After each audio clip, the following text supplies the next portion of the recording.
Hello guys, कैसे हैं आप सब। आई होप आप सब ठीक होंगे। गाइस मैं आज आप सबसे बात कर रही हूँ एक जो मैंने पहले पिछला वीडियो बनाया था, उस वीडियो को आप सबने बहुत ज्यादा प्यार दिया, बहुत ज्यादा सपोर्ट किया और उसमें बहुत अच्छे अच्छे कमेंट भी आए थे, जिनको पढ़ के मुझे बहुत ज्यादा खुशी हुई कि मेरी इतनी छोटी सी कोशिश को आप सबको अच्छी लग रही है और आप सब इतना प्यार दे रहे हैं। तो गाइज आज उस वीडियो में जितने भी कमेंट आए थे उसी कमेंट से रिलेटेड मैं आज आपके लिए वीडियो बना रही हूँ, क्योंकि मैंने सोचा था पहले ही, बट मेरे कुछ हेल्थ इशू की वजह से मैंने 2-3-4-5 दिनों से मैं वीडियो अपलोड नहीं कर पाई थी। बट आज मैं एकदम से सही थी, तो मैंने सोचा कि इस टॉपिक पे वीडियो बनाते हैं।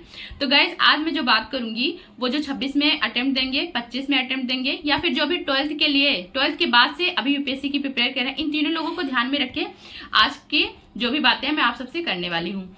तो सबसे पहले गाइस बात करेंगे कि कुछ लोगों का, एक दो लोगों का है कि सिलेबस का लिंक भेज दीजिए। तो सिलेबस देखिए, आपको दृष्टि की एक बुक आती है, ठीक है, तो वो आपको ऑनलाइन कहीं से भी मिल जाएगी, कहीं से भी आप ऑर्डर कर लीजिए। बहुत छोटी सी बुक और बहुत कम पैसों में आपको मिल जाती है।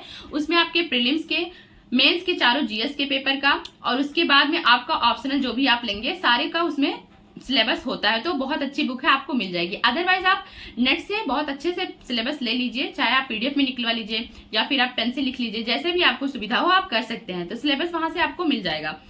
दूसरी बातें आती है कि मतलब सबसे ज्यादा तो उन लोगों को प्रॉब्लम होती है जैसे उनके पास कोई गाइडेंस नहीं होता, क्योंकि मैंने एक साल खुद ही सेल्फ स्टडी करा है, तो मेरे को पता है कि अगर आप कोचिंग ले लेते हो ना, तो हर चीजों का गाइडेंस आपके पास है कि कौन सा सब्जेक्ट कितना पढ़ना है, कौन सा सब्जेक्ट कितना ज्यादा इंपॉर्टेंट है, प्रीलिम्स के लिए कौन सा सब्जेक्ट इंपॉर्टेंट है, मेंस के लिए कौन सा है, किस और आंसर राइटिंग कैसे करनी है, किस सब्जेक्ट को कितना टाइम देना है। ये सारे डाउट मन में चलते ही रहते हैं, हर किसी के डाउट चलते हैं मन में, खास करके क्योंकि ये सिलेबस ही इतना ज्यादा बड़ा है और इतने सारे सब्जेक्ट को कवर करना है, तो ये डाउट तो आते ही आते हैं गाइस। तो मैं इसी डाउट से रिलेटेड आज आप सबसे बात करने वाली हूँ। देखिए, तो कोचिंग जिनके पास है उनके पास ऑलरेडी गाइडेंस है, मैं उन सबको ध्यान में रख के बात कर रही हूँ जो सेल्फ स्टडी से प्रिपेयर कर रहे हैं, चाहे वो 12th के बाद से कर रहे हो या जिनका 25 में अटेम्प्ट हो, सभी के लिए। तो गाइज मैं आप सबको सबसे पहले बता दूं कि अगर आप देखिए खुद से सेल्फ स्टडी कर रहे हैं ना, तो आप बुक तो फॉलो कर ही रहे हैं। जैसे आपने एनसीईआरटी पढ़ा होगा, एनसीईआरटी के बाद आप स्टैंडर्ड बुक पे गए होंगे, या फिर कुछ कुछ चीजें आपको जैसे फ्री में क्लासेस आप यूट्यूब पे है, मधुकर कोटवे सर की आपको एनवायरमेंट एंड इकोलॉजी की क्लास मिल जाएगी यूट्यूब पे ही। एंड फिर उसके बाद मृणाल सर के इकोनॉमी के लेक्चर के नोट हैं। फिर उसके बाद बात करें तो एथिक्स के लिए धर्मेंद्र झाकर सर की क्लासेस हैं, वो बहुत अच्छी क्लासेस हैं सर की, मैंने भी करा था। तो इन सब क्लासेस का ना आप क्या करिए, नोट्स बनाइए। क्योंकि मैं आप सबसे नोट के लिए इसलिए बोल रही हूँ कि कुछ कुछ लोगों का मतलब मैंने सुना भी है वीडियो की, कहते हैं कि मतलब नोट्स बहुत ज्यादा हो जाता है, भारी भरकम हो जाता है, तो नोट्स की कोई जरूरत नहीं है, या फिर आप पॉइंट के फॉर्म में नोट बनाइए। गाइस देखिए, अगर आप बुक ही पढ़ रहे हैं ना, स्टैंडर्ड बुक पढ़ रहे हैं, एनसीईआरटी पढ़ रहे हैं, या फिर आप किसी टीचर की हेल्प ले रहे हैं, तो नोट्स आपके लिए बहुत ज्यादा कंपलसरी है बनाना, क्योंकि इतना वास्ट सिलेबस उसको आप कवर कर रहे हैं। ठीक है, अब आप बस क्या कर लिए कि एक बार, 2 बार, 3 बार, 4 बार बुक रीड कर लिए, भाई इतनी भारी भरकम बुक है।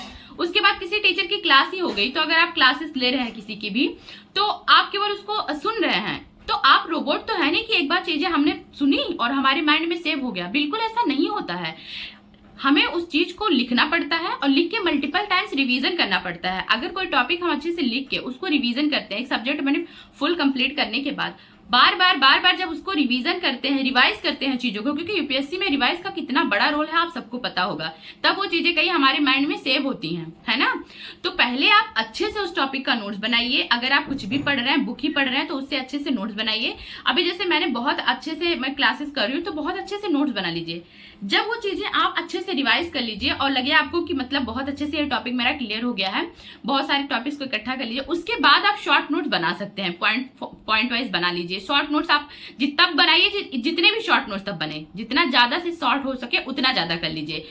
20 पेज में आ रहा है पूरा नोट्स, या आपका 25 पेज में आ रहा है, 15 पेज में आ रहा है, जिस सब्जेक्ट का जिस तरीके से इंपॉर्टेंस हो उसके अकॉर्डिंग फिर आप अपने नोट्स को सॉर्ट कर सकते हैं। बट आप स्टार्टिंग में ये बिल्कुल मत करिए कि आप कोई किसी भी स्टैंडर्ड बुक के नोट्स ही नहीं बना रहे, केवल आप बुक से पढ़े जा रहे हैं, या फिर किसी टीचर की क्लास ले रहे हैं तो उसके नोट्स नहीं बना रहे हैं, वो किए जा रहे हैं। तो ये गलती बिल्कुल मत करिए, क्योंकि आपके पास एक प्रॉपर नोट्स होना चाहिए। हाँ, उस नोट्स को आप रिविजन कर करके जितना सॉर्ट कर सकते हैं उतना सॉर्ट कर लीजिए, वो सही होगा, बट आपके पास नोट्स होना चाहिए।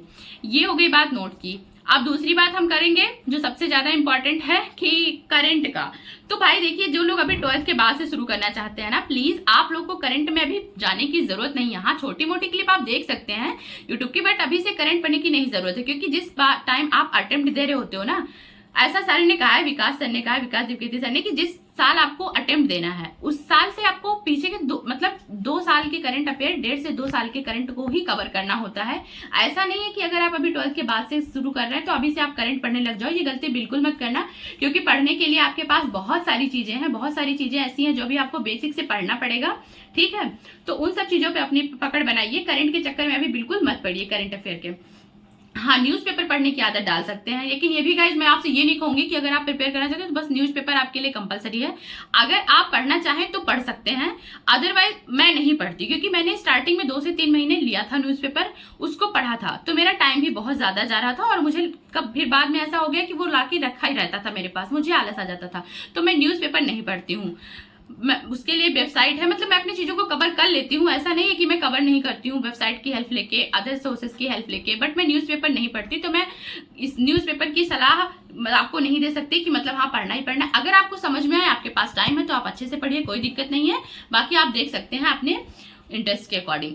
फिर उसके बाद बात करते हैं सबसे ज्यादा एक बात हो गई न्यूज़पेपर की, हो गई सिलेबस की, हो गई नोट्स की, हो गई।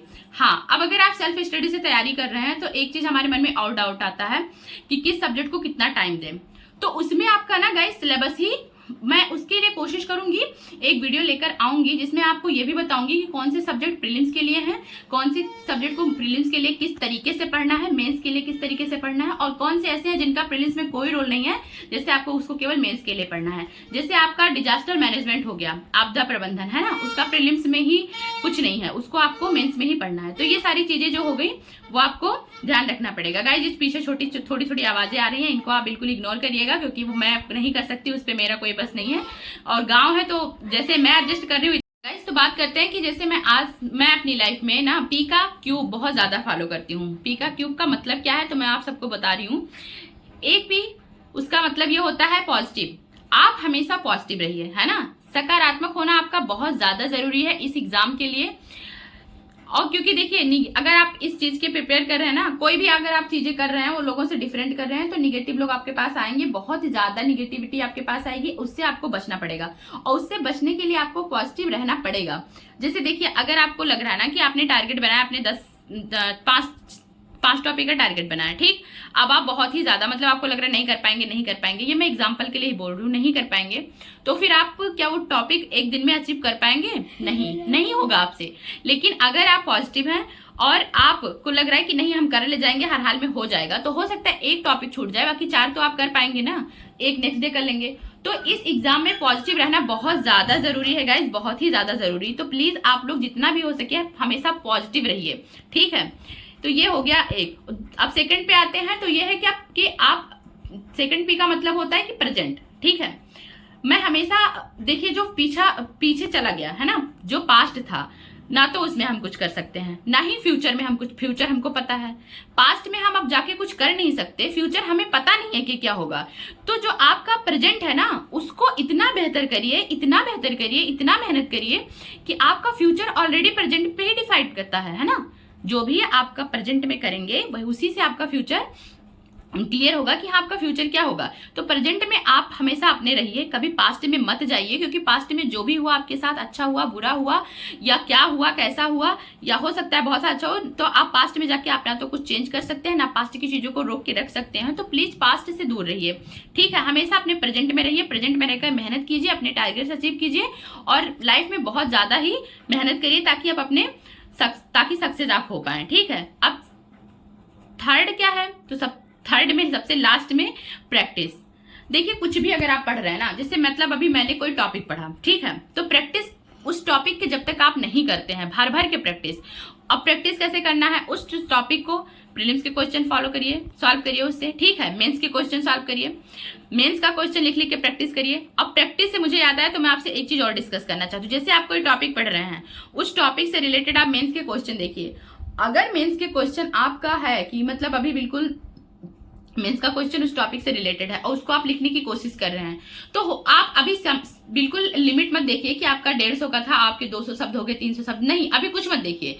अभी बस आप उस टॉपिक को अच्छे से लिखिए कि बस आप इस टॉपिक को अभी लर्न कर रहे हैं, अच्छे से लिख रहे हैं। हाँ, क्वेश्चन आपके सामने है, वो चीज क्वेश्चन देखिए, बट उस टॉपिक को अच्छे से कवर करिए, है ना।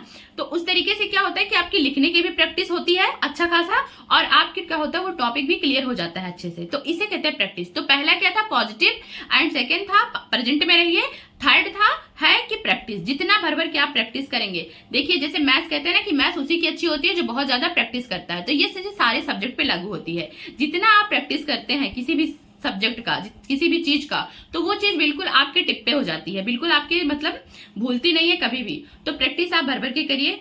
और गाइज ये जो 3 चीजें मैंने आपसे आप डिस्कस करा है, सबसे पहले नोट्स का, नोट्स आप बिल्कुल बनाइए, जरूर बनाइए, क्योंकि कोई भी इतना 1-2 लोग को छोड़ के भाई जो भी कहते हो कि हाँ मैंने नोट्स नहीं बनाया, मतलब एक बार पढ़ के चीजें समझ में आ जाती थी, किसी भी टीचर के लेक्चर आपने एक बार देखा, नोट्स नहीं बनाया तो एक ही बार में समझ में आ जाती होगी, तो वो लोग एक्स्ट्रा ऑर्डिनरी लोग होते होंगे, 1-2 लोग, उनको आ जाती होगी, हर किसी को नहीं आती। भाई मुझे तो बिल्कुल भी नहीं आती। कुछ भी पढ़िए, आप लिख के पढ़िए, है ना। आपके पास एक नोट्स होना चाहिए उसको रिवीजन करने के लिए।